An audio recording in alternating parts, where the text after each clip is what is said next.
Hey, this is Aaron from Cycle Factor, and we are here to teach you how to change a flat on a mountain or hybrid bike. Let's go.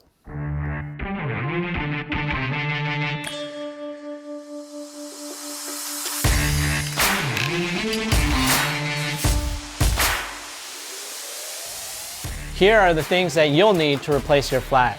You'll need a pump or CO2, a pair of tire levers, and your trusted inner tube. On a side note, make sure the inner tube you have is the right size for the wheel.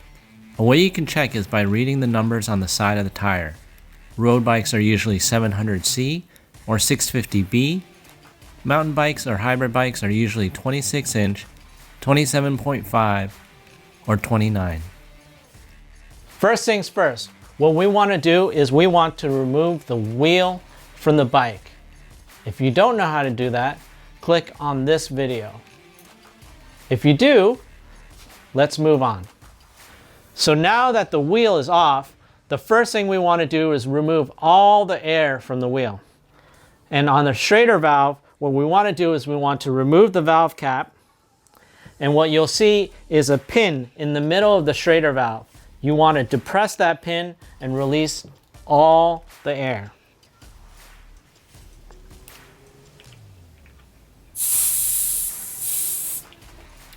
Now that you have all the air out of the tire, the next thing to do is you want to push the sidewalls into the center of the wheel, like so. After you have pushed the sides of the tires into the center of the wheel, the next thing to do is to take the tire off, or at least halfway off first. And so what you want to do is you want to grab the tire lever, hook the bead of the tire, this is the bead right here, and you want to take it over the wheel. The next thing you want to do is you want to take the other tire lever and use that to help you slide that tire off the other side of the wheel. And as you can see, it comes off pretty easily.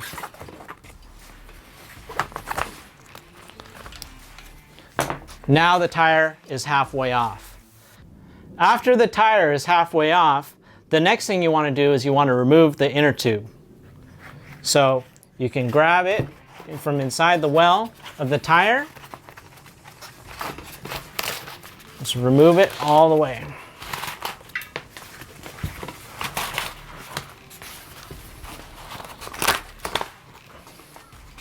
There you go. Next, to take off the rest of the wheel, it should be pretty easy to take off manually with your hands. If you can't, use your tire levers. And there you go. After the tire is off the wheel, what we want to do is we want to visually inspect and also run our hands through gently through the entire wheel well. Make sure there's nothing protruding, there's no sharp objects, in order to avoid puncturing our next inner tube that we'll put in there. So we'll inspect the entire wheel well here. Next, I want to visually and also manually inspect the tire to make sure there's no sharp objects or thorns or whatever stuck in the tire. Make sure you spend enough time inspecting your wheel and tire, as the last thing you want to do is change the inner tube and then get another flat. So the next thing we're going to do is we're going to look to our trusted inner tube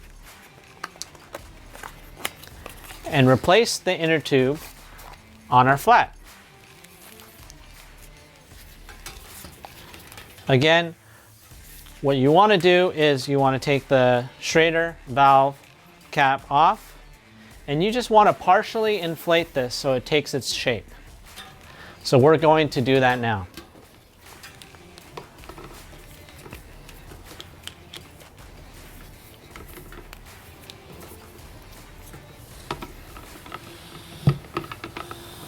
Once your inner tube has a little more shape, you can set it aside and we'll go ahead and put half of the tire back on. When you put the tire back on the wheel, make sure you're looking at the sidewall for the rotating direction. Make sure that half of the tire bead, or at least one of the sides of the tire beads, is on the wheel, like so. The next thing we want to do is we want to put the inner tube with the valve first onto the wheel. So that is here.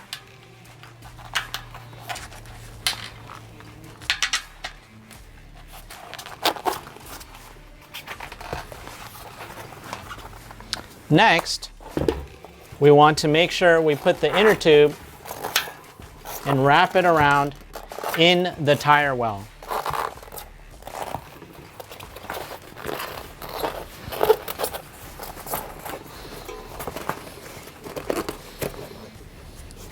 After that, we turn the tire and we start putting the other side of the bead of the tire into the wheel. And we'll use both hands and we'll start pushing the bead back into the wheel well.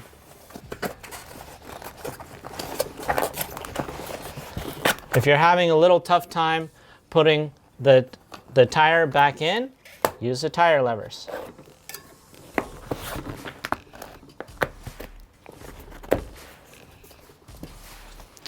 All right. The next thing you want to do is everything back in reverse. You just want to make sure that the inner tube is in and that the inner tube is not sticking out on any part of the tire before you start filling it up. Next, we will inflate the inner tube. Make sure to adhere to the PSI recommendations on the tire. It should say somewhere along the wall.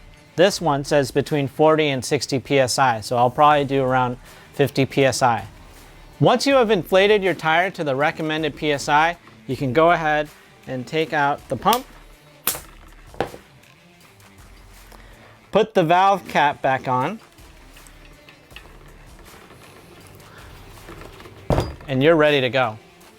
We hope you enjoyed this video. If you have any questions, please leave it in the comments below. Please like and subscribe, and we'll see you on the trails.